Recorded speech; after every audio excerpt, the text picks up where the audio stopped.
디모데전서 4장 7절과 8절 말씀을 봉독하겠습니다. 망령되고 허탄한 신화를 버리고 오직 경건에 이르기를 연습하라. 육체의 연습은 약간의 유익이 있으나 경건은 범사에 유익하니 금생과 내생의 약속이 있느니라. 사후세계라는 제목으로 말씀드리겠습니다. 우리는 마지막 때를 살아가고 있습니다. 마지막 때에는 마귀가 할 수만 있으면 택하신 자라도 미혹해 한다라고 했어요. 마지막 때의 마귀는 역사상 그 어느 때보다도 성도들을 미혹하기 위해서 최선의 노력을 다하고 있는 겁니다. 마귀가 성도들을 미혹하는 효과적인 방법 중에 하나가 무엇이냐? 성도가 사후세계, 즉 내세에 대한 그릇된 인식을 갖게 하는 겁니다. 성도에게 이 사후세계에 대한 그릇된 인식이 박혀버리게 되면 성도는 그것과는 다른 말씀을 하고 있는 성경을 불신하게 되는 거예요. 이를 통해서 그 성도는 결국 하나님에 대한 믿음을 저버리게 된단 말입니다. 굉장히 위험한 일이지요. 저는 오늘 세상 사람들과 그리고 성도들에게 만연하여져 있는 이런 사후 세계에 대한 그릇된 인식에 대하여 말씀을 드리고자 합니다.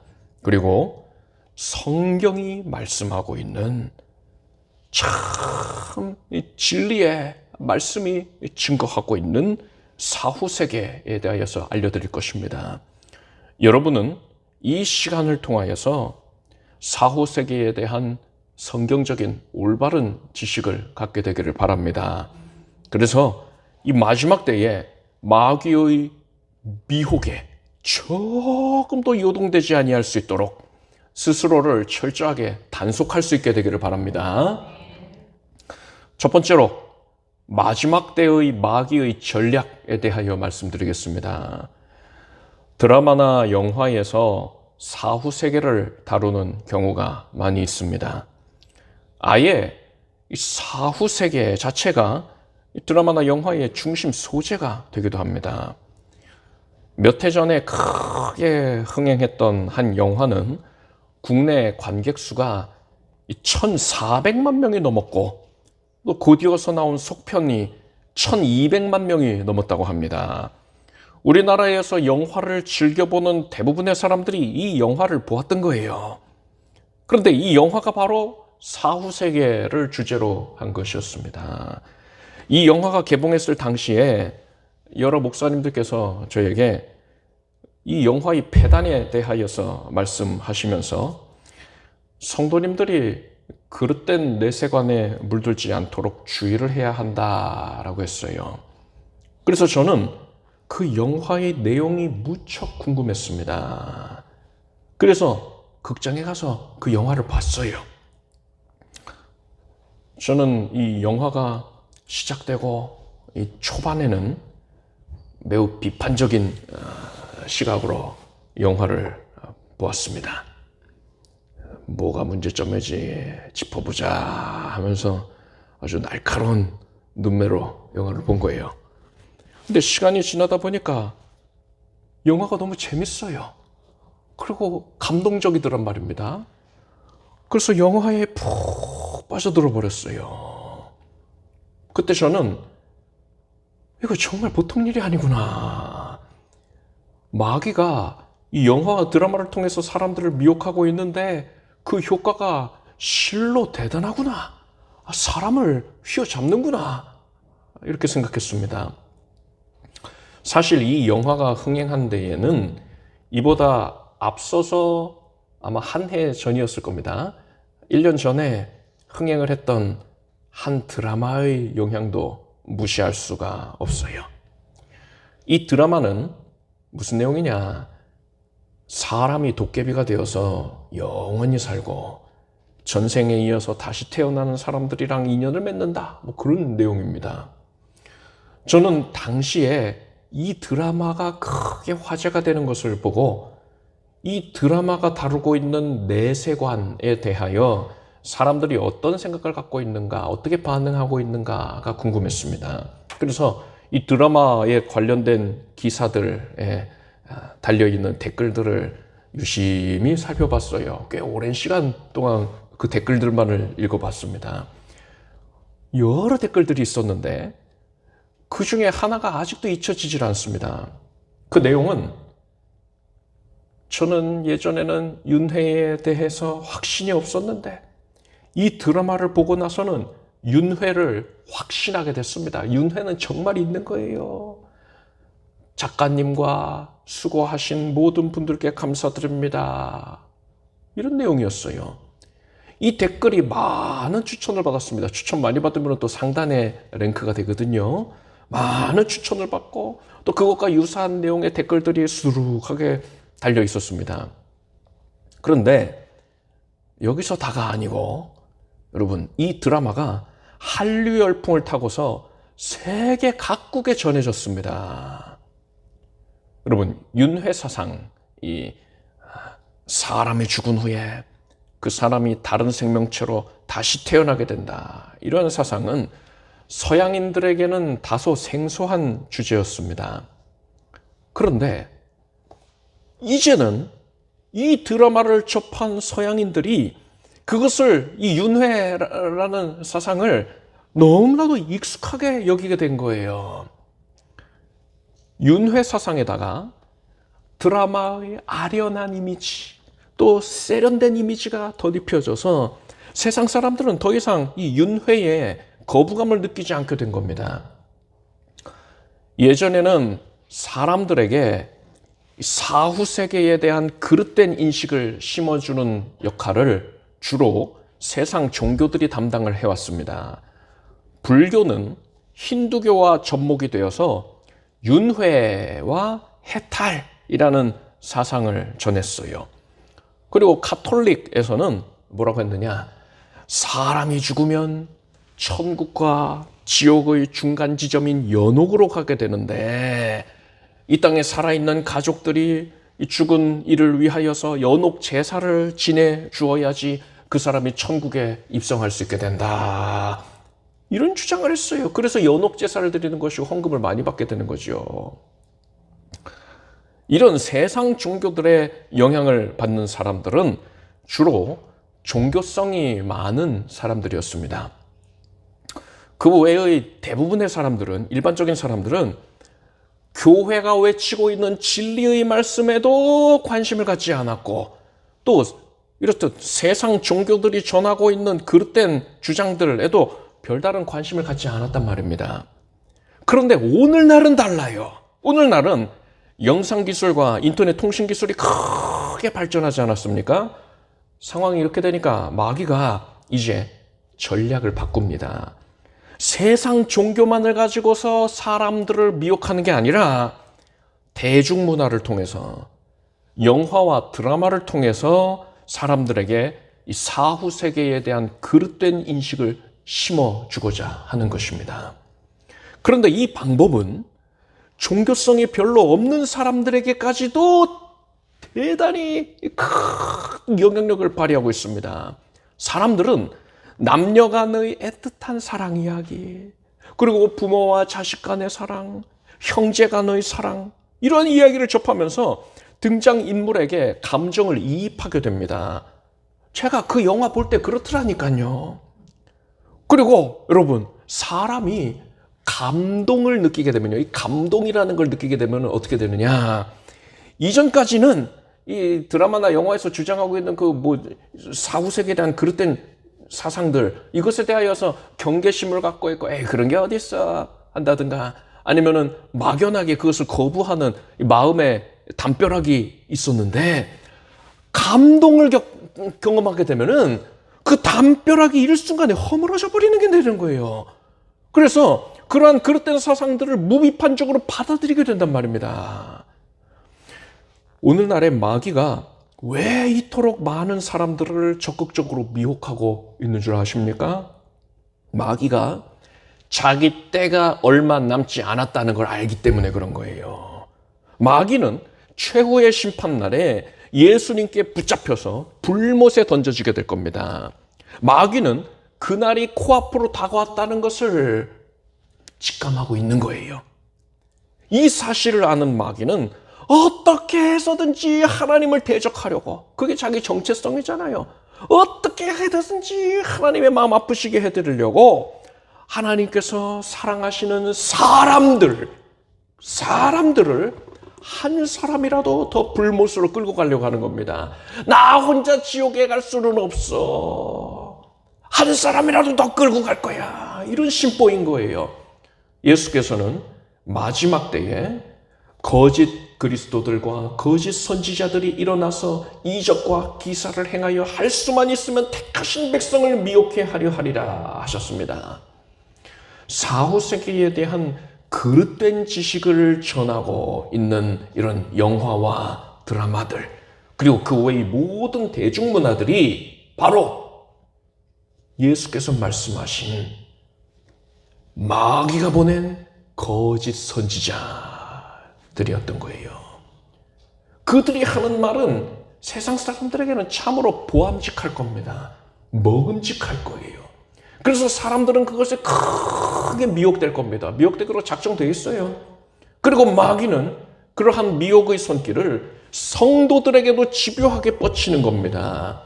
따라서 우리는 반드시 성경이 말씀하고 있는 이 사후 세계에 대한 정확한 지식과 진리로 무장을 해야만 하는 것입니다.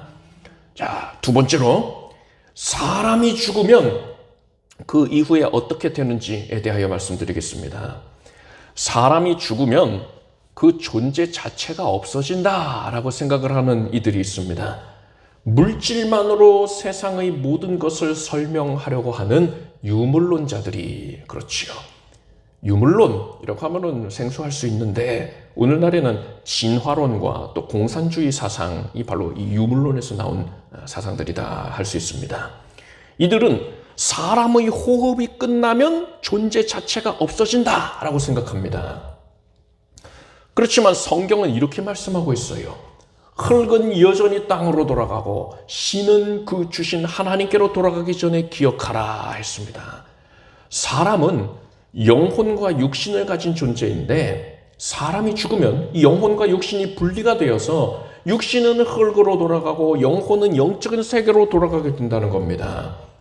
이때 죽은 사람의 영혼이 어디로 가게 됩니까? 바로 천국과 지옥인 거지요. 죽은 자의 영혼은 반드시 천국이나 지옥 둘 중에 한 군데로 가게 됩니다. 다른 처소는 없어요.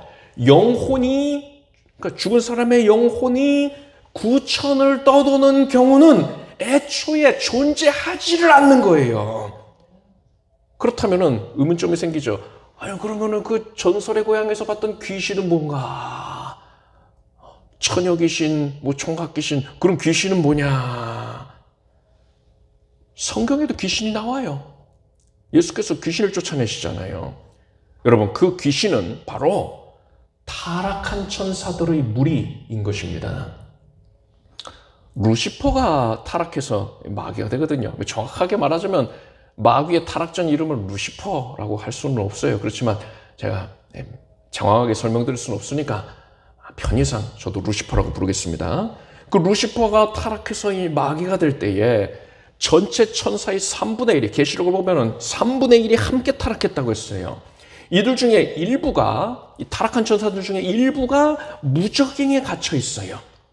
감옥입니다. 그리고 나머지들은 마귀를 따라서 이 세상에서 공중권세를 잡고 사람들을 미혹하고 있는데, 이들이 바로 성경이 말씀하고 있는 귀신인 거예요.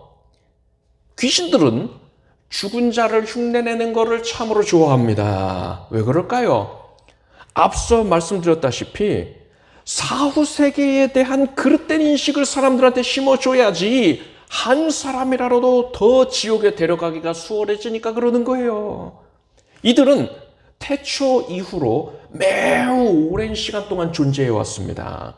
따라서 어떤 사람이 어떻게 지냈으며 무엇을 경험했는지를 다 지켜봤어요.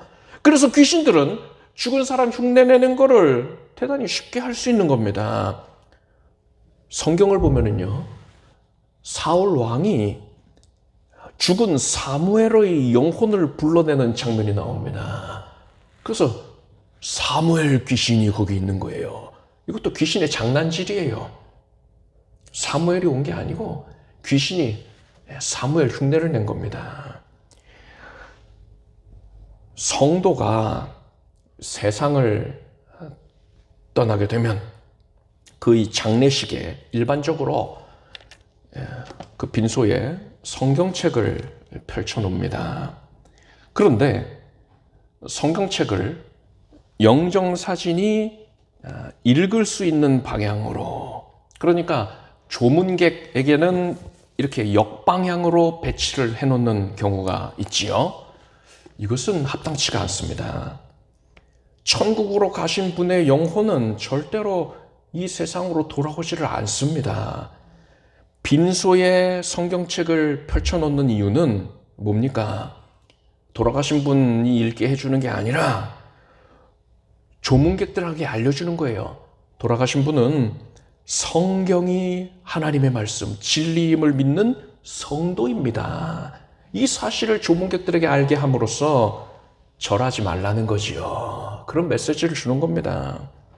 그래서 이 성경책을 펼쳐놓을 때에 조문객이 읽을 수 있는 방향으로 놓는 것이 합당합니다. 그리고 장례식장에서 향을 피우곤 하는데, 전통적으로 우리 조상들이 향을 피웠던 이유는 뭐냐? 죽은 이의 영혼을 초청하기 위함이었습니다. 그러니까 초혼하는 거예요. 따라서 이것도 합당치가 않죠. 죽은 이의 영혼이 오지 못한다니까요. 천국이나 지옥 둘 중에 한 군데에 반드시 거할 수밖에 없다니까요. 만약에 옛적처럼 한 4, 50년 전만 해도 전통 방식으로 이 장례를 지낼 때에 조문하는 장소 바로 뒤편에 시신을 안치해 두곤 했었는데, 그런 전통 방식으로 장례를 치르는 경우에는 날이 더울 때는 시신에서 부패한 냄새가 날 수가 있어요. 그래서 그 냄새를 없애기 위해서 향을 만약에 피운다면 그건 가능합니다. 그렇지만 그렇지도 않은데 향을 피우는 건 이거 영혼을 초청하려는 목적에서 하는 것이란 말이죠. 그러니까 절대로 장례식장에서는 향을 사라서는 안 되는 것입니다. 향을 사르는 대신에 꽃을 놓아두어서 조문객으로 하여금 헌화를 하게 하는 것이 바람직합니다. 예전에 어느 성도님께서 저에게, 목사님, 조문할 때에 이 꽃을 어느 방향으로 놓아야 합니까? 꽃 머리를 영정사진 쪽을 향합니까? 아니면 내 쪽을 향하게 놔야 됩니까? 그게 항상 헷갈리더라고요. 실수할까봐 그것 때문에 항상 조마조마해요. 이러시더라고요. 여러분, 돌아가신 분이 그 자리에 와서 그의 영혼이 와서 꽃을 바라보는 게 아니란 말이죠. 따라서 정확하게는 내가 들고 있는 꽃, 내가 꽃을 뭐 거꾸로 들고 있지는 않잖아요. 꽃 머리를 위가 되게 하잖아요. 내가 들고 있는 이 꽃을 이 방향 그대로 내려놓는 게 맞습니다. 헌화하는 사람이 주체가 되는 것이지요. 그렇지만 여러분, 이런 경우가 있어요. 나보다 앞서서 조문을 한 분들이 이미 꽃을 역방향으로, 그러니까 조문객 쪽으로 이 꽃 머리를 향하게끔 그렇게 놓아둔 경우들이 있습니다. 다 그렇게 해놨는데 나만 또 그것과 반대되는 방향으로 놓는 것은 덕스럽지가 않아요. 질서 정연해 보이지가 않는단 말입니다. 굉장히 신뢰가 되는 것이지요. 이런 경우에는 방향을 따라서 그냥 이전에 놓아둔 방향대로 그렇게 놓는 게 맞습니다. 그런데 가장 좋은 방법은 무엇이냐? 이건 상주를 맡은 분이 센스를 발휘해야 돼요. 상주분께서 미리 꽃 두세 송이 정도를 정방향으로, 그러니까 꽃 머리가 영정사진을 향하게끔 두세 개를 미리 놓아두는 겁니다. 꽃이 수북해지면 다 치우는 게 아니라 두세 개 정도만 남기고 나머지를 담는 거죠. 그렇게 방향을 미리 설정을 해 두는 거예요. 그러고는 조문하시는 분들이 와서 굳이 거꾸로 하지는 못하니까 정방향, 제대로 된 방향으로 그렇게 꽃을 놓게 되는 것이지요. 여러분은 사람이 죽으면 그의 영혼은 반드시 천국, 지옥 이 둘 중에 한 군데로 가게 된다는 것, 그리고 그의 영혼이 이 세상에는 더 이상 거하지를 않는다, 다시 나오는 경우는 애초에 존재하지를 않는다라는 사실을 여러분 분명히 깨닫기를 바랍니다. 세 번째로 지옥에 대하여서 말씀드리겠습니다. 세상 사람들은 장례를 치르고 나서 돌아가신 분이 세상을 떠난 시점으로부터 49일째 되는 날에 일반적으로 49제를 지내곤 합니다. 49제가 무엇이냐면 사람이 죽으면 그가 지은 죄로 인하여서 49일 동안 저승에서 재판을 받는데, 이때에 유가족이 죽은 자를 위하여서 정성껏 이 땅에서 제사를 지내주면 그것이 정상 참작이 되어서 재판에서 이 죽은 자가 좋은 결과를 받을 것이다 라는 생각에서 올리는 제사예요. 원래 이 49제는 49일 날마다 하는 것이었는데 요즘엔 편의상 49일째에 단 한 번만 하곤 합니다. 그런데 죽고 나서 40일 동안 재판이 있다라는 것도 틀렸고, 이 땅에 살아있는 유가족의 노력으로 인하여서 죽은 사람이 복을 받게 된다라는 생각 자체도 틀린 겁니다.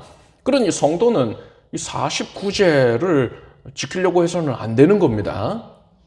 그리고 조문을 할 때에 일반적으로 뭐라고 보통 인사를 나눕니까? 명복을 빕니다, 이렇게 말을 하지요. 그런데 여러분, 이 명복이라는 것은 불교 용어예요. 불교에서는 이 49일 동안 재판을 받는 처소를 명부라고 부릅니다. 이 명부에서 죽은 자가 받게 되는 복이 바로 명복인 거예요. 따라서 명복을 빕니다 라는 말은 정확하게 무슨 의미냐면, 돌아가신 분이 염라대왕 앞에서 좋은 판결을 받게 되기를 바랍니다 라는 말인 거예요. 그러니까 성도가 할 말이 아닌 거지요. 그렇다면 조문할 때에 무슨 말을 해야 되는 겁니까? 하나님의 위로를 받으시기를 바랍니다. 부활의 소망을 가지시기를 바랍니다. 이렇게 인사를 하고, 또 정이 할 말이 없을 때는 너무나 슬픈 마음에 유가족들도 슬퍼하고 있고, 그래서 뭐라고 할 말이 없을 때는 뭐라고 하면 되느냐? 무어라 드릴 말씀이 없습니다. 사실 그대로 말하면 되는 거예요. 이런 식으로 성도들은 인사를 나누어야 되는 것이지요. 그리고 조문을 할 때에 기독교인은 헌화를 하고 나서 잠시 동안 물러나서 이제 고개를 숙이고서 묵도를 하지 않습니까? 이때에 무슨 내용으로 기도를 해야 하느냐 또 물으시는 성도님이 계셨어요. 여러분, 이때에 하나님, 돌아가신 분이 천국 갈 수 있게 해주세요, 이렇게 기도하는 건 의미가 없습니다. 이건 잘못된 기도예요. 천국을 가느냐 지옥을 가느냐는 그분이 죽는 순간에 이미 결정이 된 겁니다. 내가 그분이 죽은 이후에 아무리 기도를 열심히 한다고 해도 절대로 바뀔 수가 없는 것이에요. 따라서 우리는 이 장례식에 참석을 해서 기도를 할 때에는 그저 유가족분들이 예수 믿는 믿음 안에서 위로를 받을 수 있도록, 또한 소망을 갖게 해달라고 그렇게 기도를 해야 하는 것입니다. 제가 보았던 그 영화에서는 지옥에 염라대왕이 있고 또 각 스테이지마다 무슨 대왕들이 있더라고요. 차사가 있고 판관이 있고 수많은 인물들이 있어요. 그러니까는 그 사람들이 그 내세에 뭐 무슨 저승에서 공무원 같은 그런 역할들이더라고요. 그런데 여러분, 실제로는 그런 거 없어요. 지옥에 거하는 존재들은요, 하나같이 다 심판받아서 형벌 아래 처해 있는 자들입니다. 뭐 지옥에 마귀가, 뭐 귀신들이 뿔 달린 뭐 마귀 같은 존재들이 삼지창으로 뭐 용암 같은 거에 빠져 있는 사람들을 찌르고 있는, 고통을 주고 이거 채찍으로 내려치고 있는, 이런 거 없어요. 지옥에 있는 존재들은 다 하나같이 형벌받는 자들입니다. 고통당하는 죄인들 뿐인 거예요. 성경은 지옥을 구체적으로 음부와 무적행 그리고 불못으로 나누고 있습니다. 이것이 구약시대에는 두리뭉실하게 계시가 되었는데 신약시대에 이르러서 비로소 예수님께서 분명하게 그 개념들을 밝혀주신 것이, 예수님과 또 사도들이 밝혀준 것이지요. 지옥은 음부와 무적행, 불못으로 나뉩니다. 따라합시다. 음부, 무적행, 불못. 음부는 지금 시점에 불신자가 죽으면 그의 영혼이 들어가게 되는 곳입니다. 그러니까 우리가 일반적으로 말하는 지옥인 것이지요. 그리고 무적행은 바닥이 없는 감옥입니다. 여러분, 절벽에서 떨어지는데 뭐 한 10초 있다가 부딪히는 게 아니라 계속 떨어진다고 생각해 보세요. 하루 이틀도 아니에요. 그냥 영원한 시간 동안 계속 떨어지는 겁니다. 뭐 떨어져서 바닥에 발을 디뎌야지 어떻게 탈출을 구상이라도 해볼 텐데 그럴 수가 없어요. 계속 떨어지는 곳입니다. 그렇게 계속 떨어지는 이런 형벌의 장소인데, 이곳에 타락한 천사들 가운데 일부가 지금 갇혀 있어요. 이곳은 사람이 가는 곳이 아닙니다. 그러니까 우리가 뭐 크게 관심을 가질 필요는 없지요. 그리고 마지막으로 불못이 있습니다. 불못은 최종적인 형벌의 장소입니다. 불못은 원래 하나님께서 마귀와 타락한 천사들을 심판하시기 위하여서 예비해 두신 장소예요. 그런데 사람들도 타락했잖아요. 그래서 너무나 안타깝게도 사람들도 결국에는 불못에 가게 됩니다. 죄인들이 지금 죽으면 그의 영혼이 음부에 들어가게 되잖아요. 음부에서 고통을 당하다가 최후의 심판날에 그들이 부활을 합니다. 이 부활이 우리 성도들이 겪는 부활처럼 영화로운 부활이 아니에요. 죽지 않는 몸을 입는 거예요. 그렇게 부활을 해서 이들이 마귀와 타락한 천사들이 함께 불못에 던져질 때에, 그때 이 죽지 않는 몸을 입은 불신자들도 음부에서 나와가지고 불못에 던져지게 되는 것입니다. 현 시점에 불신자가 죽으면 음부에 가게 된다 했지요. 예수께서는 이 음부에 대하여서 거기는 구더기도 죽지 않고 불도 꺼지지 아니하느니라, 사람마다 불러서 소금치듯함을 받으리라 하셨고, 거지 나사로와 부자의 이야기를 보면 음부에 떨어진 부자가 불 가운데에서 고통을 당하고 있고, 물 한 방울을 찍어서 내 혀를 서늘하게 해주십시오, 이렇게 애원을 하는 장면이 나옵니다. 음부가 이렇듯 고통스러운 장소예요. 그런데 여러분, 최후의 심판날에는 이 음부라는 형벌의 장소 자체가 불못에 던져지게 된다 했습니다. 사망과 음부도 불못에 던지우리라 했어요. 그러니 여러분, 불못은 음부를 초월한 공간인 거예요. 불못에서 당하게 될 고통은 상상할 수가 없는 것입니다. 그리고 또한 성경을 보니까 야고보서 말씀에 내 형제들아, 너희는 선생된 우리가 더 큰 심판받을 줄을 알고 만일 선생이 되지 말라 했습니다. 이게 무슨 말입니까? 다른 사람을 영적으로 그릇된 길로 인도해서 그를 지옥에 떨어지게 한 자들, 그런 사람은 지옥에 가게 되면 더 큰 형벌을 받게 된다는 겁니다. 우리는 이 말씀을 통해서 사람이 지은 죄에 따라서 지옥에서 받는 형벌에도 차이가 있다라는 걸 알 수 있습니다. 불신자라고 해서 다 똑같이 형벌 받는 게 아니라 지옥 내에서도 형벌이 다르다는 거예요. 넷째로 천국에 대해 말씀드리겠습니다.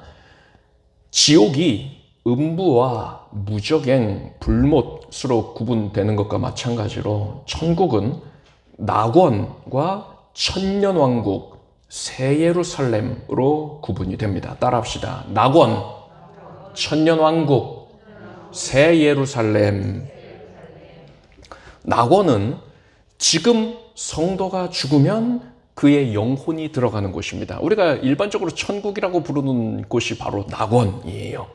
거지 나사로와 부자 이야기에서 이 나사로가 숨을 거둔 후에 그의 영혼이 천사들에게 받들려서 아브라함의 품에 안기게 되었다고 했습니다. 나사로가 바로 낙원에 거하고 있는 거예요.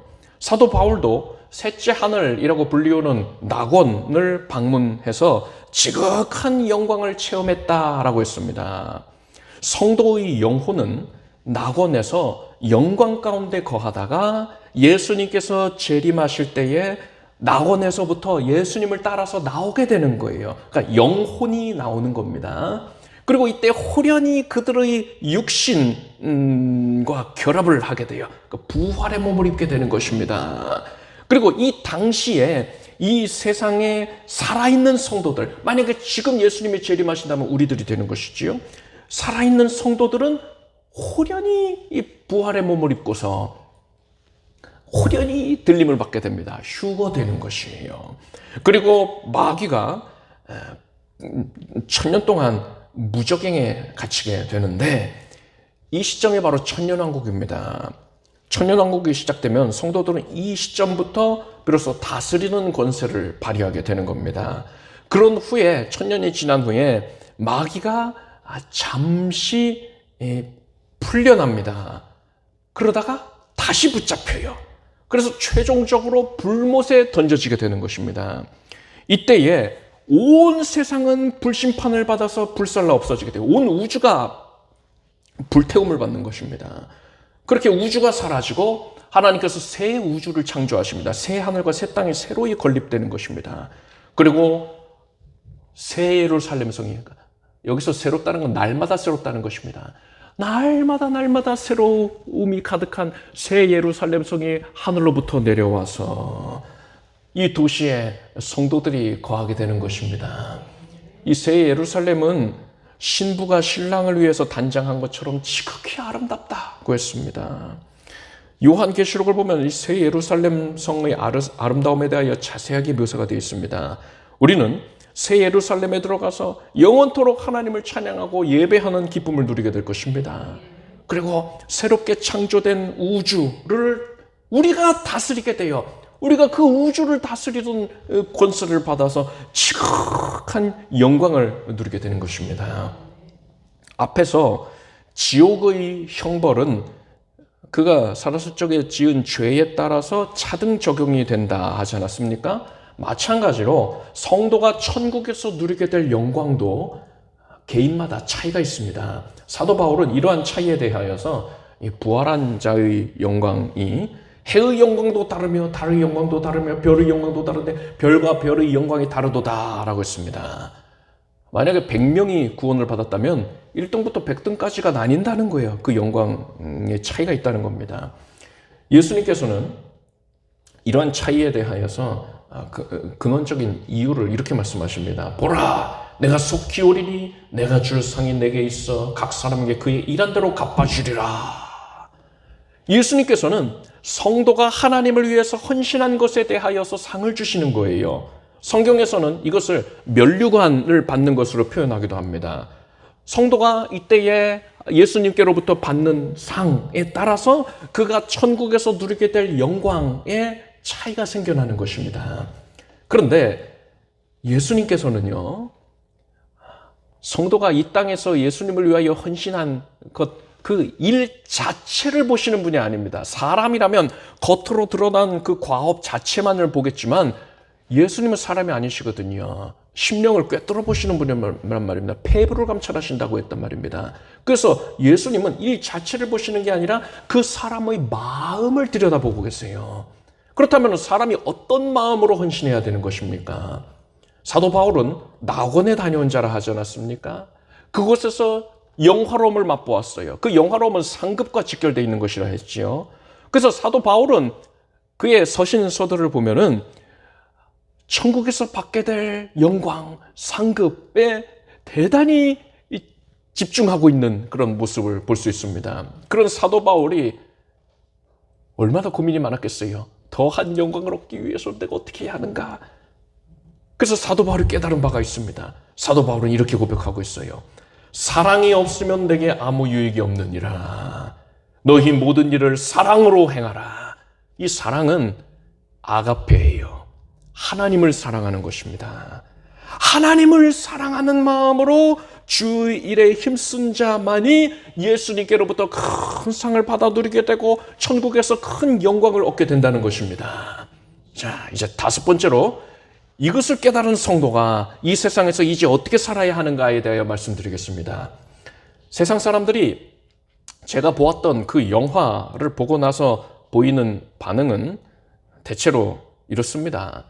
착하게 살아야겠다. 이제부터라도 착하게 살아서 지옥에는 가지 말아야겠다라는 거예요.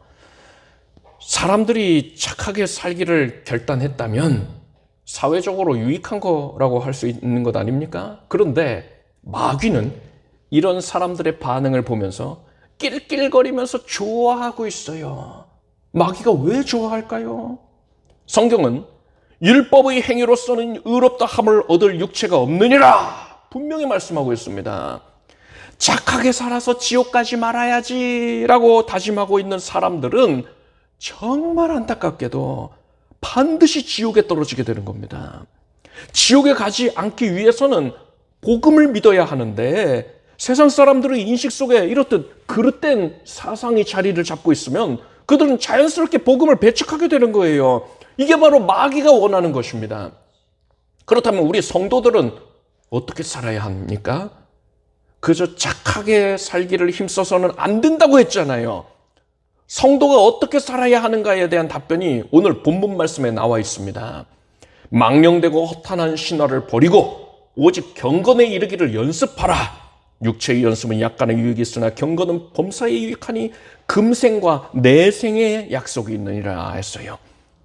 세상이 말하는 망령되고 허탄한 신화들을 버리라 했어요. 여러분은 사후세계에 대한 그릇된 사상들을 배설물과 같이 여기기를 바랍니다. 그리고 여러분이 이 세상, 그러니까 금생과 죽음 이후에 가게 되는 세상, 내생에서 진정으로 복을 받기를 원한다면 경건에 이르기를 힘쓰라고 했습니다. 무엇이 경건입니까? 사도 바울은 디모데전서 말씀에서 크도다 경건의 비밀이여 그렇지 않다 하느니 없도다. 그는 육신으로 나타난 바 되시고 영으로 의롭다 하심을 입으시고 천사들에게 보이시고 만국에서 전파되시고 세상에서 믿음 바 되시고 영광 가운데서 올리우셨음이니라 했습니다. 경건에 대해서 말하는데 지금 사도 바울이 뭐라고 했어요? 하나님이신 예수께서 사람이 되셔서 대속의 죽음을 당하시고 부활 승천하셨다는 말씀을 믿는 것. 이게 뭡니까? 성경이 증거하는 내용을 믿는 거잖아요. 즉 성경을 믿는 게 바로 경건의 시작이라는 겁니다. 따라서 경건한 자는 오직 성경 말씀에만 집중하는 자인 거예요. 간혹 나 천국에 다녀왔다. 천국은 있다. 하면서 난 또 지옥에 다녀왔다. 이런 사람들 있어요. 우리는 그런 주장에는 전혀 귀를 기울일 필요가 없습니다. 사도 바울은 성경이 보증하는 낙원에 다녀온 사람이에요. 그런데 바울은 낙원의 영광을 사람이 말로는 표현할 수가 없다라고 했어요. 사도 바울도 천국의 영화로움을 표현을 못한다고 했단 말입니다. 그런데 나 천국에 다녀왔다, 천국은 있다 하는 사람들, 그 사람들을 어떻게 자기가 갔다 온 낙원을 그렇게 잘 묘사하고 있습니까? 그 사람들이 바울보다 신령한 자들입니까? 그럴 리가 없잖아요. 그리고 바울은 낙원에 대해서 언급하던 중에 뭐라고 하느냐? 누가 나를 보는 바와 내게 듣는 바에 지나치게 생각할까 두려워하여 그만두노라 했습니다. 이게 성숙한 성도의 모습입니다. 자신이 진실로 천국에 다녀왔다면 이렇듯 믿음이 연약한 성도들을 위해서 그들이 어긋날까 치우칠까 염려하여서 그들이 성경 이외에 다른 것에 관심을 가질까 염려하여서 그것에 대한 말을 아끼는 게 진정으로 성숙한 성도의 모습인 거예요. 예수께서는 모세와 선지자들에게 듣지 아니하면 비록 죽은 자 가운데서 살아나는 자가 있을지라도 권함을 받지 아니하리라 하셨습니다. 성경 말씀을 믿지 않는 사람은 진짜로 죽었다가 살아난 사람이 다시 돌아와서 나 천국 구경했어요, 지옥 구경했어요 한다 하더라도 그게 사실이라 하더라도 믿지 않는다는 거예요. 그들의 간증을 믿지 못한다는 겁니다. 그렇기 때문에 하나님께서는 천국 다녀온 사람들의 간증을 통하여서 일하시는 게 아니라 그거에는 관심도 없으시고 하나님께서는 오직 성경 말씀을 통해서만 일하시겠다 하신 겁니다. 따라서 여러분은 누가 천국에 다녀왔다, 지옥에 다녀왔다 하더라도 절대로 그것에 관심을 갖지 말기를 바랍니다. 여러분은 오직 성경 말씀에만 주목하기를 바랍니다. 그리고 성경 말씀만을 진리로 믿는 사람은 예수께서 나를 지옥에 가지 않게 해주기 위해서, 나를 천국에 들여보내기 위해서 나를 대신해서 죽임당하신 그 은혜가 너무나도 감사하잖아요. 그래서 예수님을 사랑할 수밖에 없는 겁니다. 예수님을 사랑한다면 여러분 성경에 뭐라고 하고 있습니까? 하나님을 사랑하는 자는 또한 그 형제를 사랑할지니라. 내가 예수님을 사랑한다면 그 하나님을 향한 사랑으로 말미암아 이웃을 사랑할 수밖에 없는 겁니다. 자, 이제 무엇이 경건한 삶인지에 대해서 정리해 드리겠습니다. 경건이란 성경 말씀만을 진리로 믿고 하나님을 사랑하고 그 사랑으로 이웃을 사랑하는 것입니다. 따라서 성경을 더욱 사모하고 하나님 사랑하기를, 이웃 사랑하기를 힘쓰는 것이 바로 바울이 말한 경건을 위한 노력인 것입니다. 앞서 예수께서 성도가 하나님을 사랑한 것에 대하여서 상을 베풀어 주신다 하지 않았습니까? 성도가 세상에서 경건하게 살기를 힘쓰면 이 세상 금생에서와 천국에서 내세에서 복을 받게 되는 겁니다. 영광을 누리게 되는 거예요. 따라서 성도는 마땅히 경건에 이르기를 힘써야 하는 것입니다. 이제 결론을 말씀드리겠습니다. 다른 이들을 그릇된 길로 인도해서 지옥에 떨어지게 한 자들은 지옥에서 더 큰 벌을 받게 된다 했어요. 사후세계에 대한 그릇된 인식을, 그릇된 지식을 유포해서 사람들로 하여금 복음 듣는 것을 회방하였으니 그 사람이 끝까지 회개 안 해서 지옥에 가게 된다면 그 사람은 지옥에서 더 큰 벌 받게 되는 거예요. 여러분, 영화와 드라마가 크게 흥행해서 그걸 만든 사람들이 이 땅에서 돈 많이 벌면 뭐합니까? 그들은 복음을 대적하고 있으니까 그 상태 그대로라면 그들은 반드시 지옥 가는 겁니다. 그리고 그러한 일에 참여한 자들 중에서 끝까지 회개하지 않고 죽은 자가 있다면 그 사람은 지금 지옥에서 남들보다 더 큰 고통받으면서 몹시 후회하고 있는 거예요. 이제 우리는 이러한 사실을 깨달았으면서 그런데도 불구하고 그들이 만들어 놓은, 마귀가 만들어 놓은 영화와 드라마를 보면서 즐거워한다면 되겠습니까? 여러분은 사후세계에 대한 그런 그릇된 인식을 전파하는 내용들을 접할 때에 그것을 만들어낸 자들이 회개하게 해달라고 기도하기를 바랍니다. 그리고 그것에, 그 악한 것들에 세계 수많은 사람들이 영향받고 있는데 그런 악한 영향에서부터 그들이 벗어날 수 있게 해달라고, 그래서 그들이 지옥에 떨어지지 않게 해달라고 그렇게 간절한 마음으로 기도할 수 있기를 바랍니다. 여러분은 절대로 그러한 악한 문화에 물들지 말고 오직 경건에 이르기를 힘쓰기를 바랍니다. 오직 성경 말씀만을 절대적인 진리로 여기고 하나님을 사랑하고 그 사랑으로 말미암아 이웃을 사랑하기를 힘쓰길 바랍니다. 그래서 이 세상과 천국에서 큰 영광을 누리는 여러분이 되기를 축복합니다. 기도하겠습니다. 예수님, 우리에게 진리의 말씀으로 일깨워 주시어서 감사드립니다. 오직 성경밖에 없습니다. 성경을 떠나서는 모든 것이 무가치합니다. 모든 것을 우리는 성경을 떠나 있는 것들을 배설물로 여기겠습니다. 지금 시점에 마귀가 주의 자녀들을 미혹하려고 흔들어 놓으려고 실족시키려고 애쓰고 있는데, 또 사후세계에 대한 그릇된 인식을 유포하고 있는데, 우리는 그러한 문화를 즐기지 않게 하여 주시고 깨어있는 마음으로 분별력을 가지고 그 모든 것을 대하게 하여 주시옵소서. 성경적인 올바른 지식을 가짐으로써, 사후세계에 대한 진리에 입각한 지식을 가짐으로써 그러한 미혹에 대하여서 철저하게 보호받는 우리가 되게 하여 주시옵소서. 오직 경건에 이르기를 힘쓰게 하여 주시옵소서. 예수님의 이름으로 간절히 기도드립니다. 아멘. 모두 자리에서 일어나시기 바랍니다. 가슴에 손을 얹으시고 아픈 곳에 손을 얹으시고 기도하겠습니다. 하나님, 우리가 진리의 말씀으로 체험을 받고 그 말씀으로 보호를 받게 해주시는 것을 감사합니다. 지금 진리의 영께서, 거룩한 성령께서 우리 가운데 오셔서 진리로 예배하는 자, 진리를 믿는 자, 그 심령을 귀하게 돌아보아 주시니 감사합니다. 주여, 내가 믿나이다. 하나님이 주신 말씀을 내가 아멘으로 기쁨으로 맞이해 누렸습니다. 지금 진리로 신령한 꼴을 공급하던 주의 자녀들을 진리로 충만케 하시옵소서. 아버지의 말씀은 진리이니이다. 그 진리의 말씀이 우리를 보호합니다. 세상의 악함으로부터 보호를 받습니다. 하나님의 권능이 항상 서려 있어서 말씀의 검, 양날 가진 검보다 예리한 그 검이 우리의 혼과 영과 관절과 골수를 찔러 쪼개는 것을 봅니다. 하나님을 대적하여 높아진 것들이 낮아졌습니다.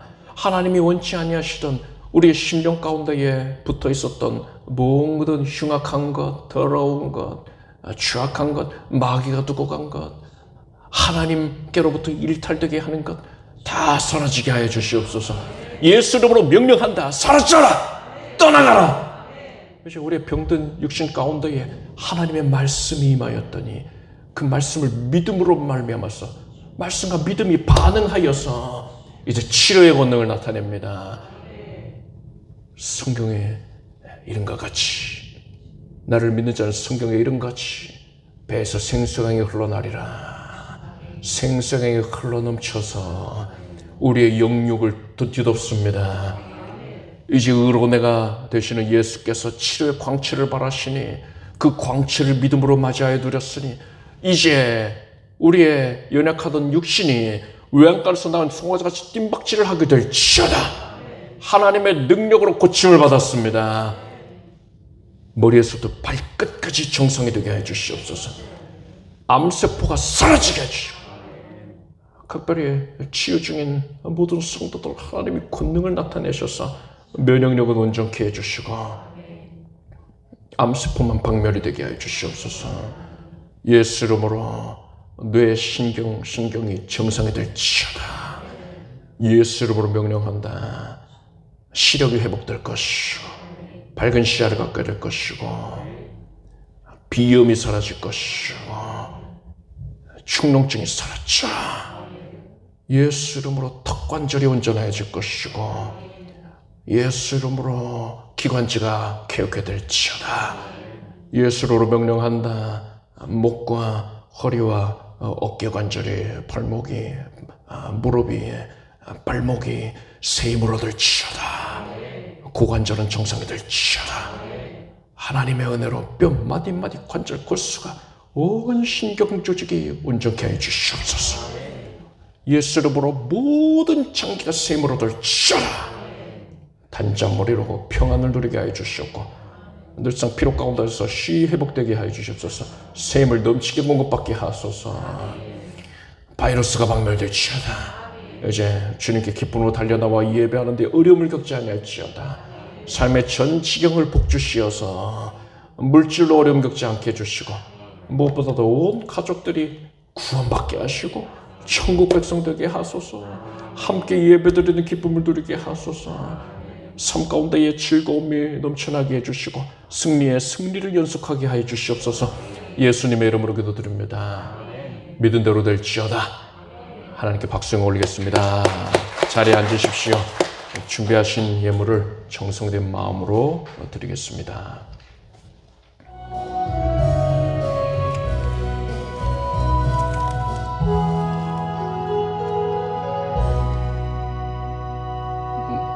드리신 예물 위해 축복 기도하겠습니다. 하나님, 구원해 주신 은혜 감사합니다. 우리를 지옥에 가지 않게 하시고 천국 들여보내주신 그 막대한 은혜에 감사해서 오늘 예배의 자리로 불러주시고 진리의 꼴로 영입해 주신 은혜에 감사해서 예물을 올립니다. 기쁘게 거두어 주소서. 하나님을 사랑하는 마음을 올렸으니 하나님께서 아름답다 인정하여 주시고 하늘의 영광 더하여 주시옵소서. 예수님의 이름으로 기도드립니다. 아멘. 우리 주 예수 그리스도의 무한하신 은혜와 하나님 아버지의 사랑과 성령님의 교통하심이 경건에 이르기를 힘쓰는 하나님의 사랑하는 자녀들 위해 영원토록 함께 없시기를 축원합니다.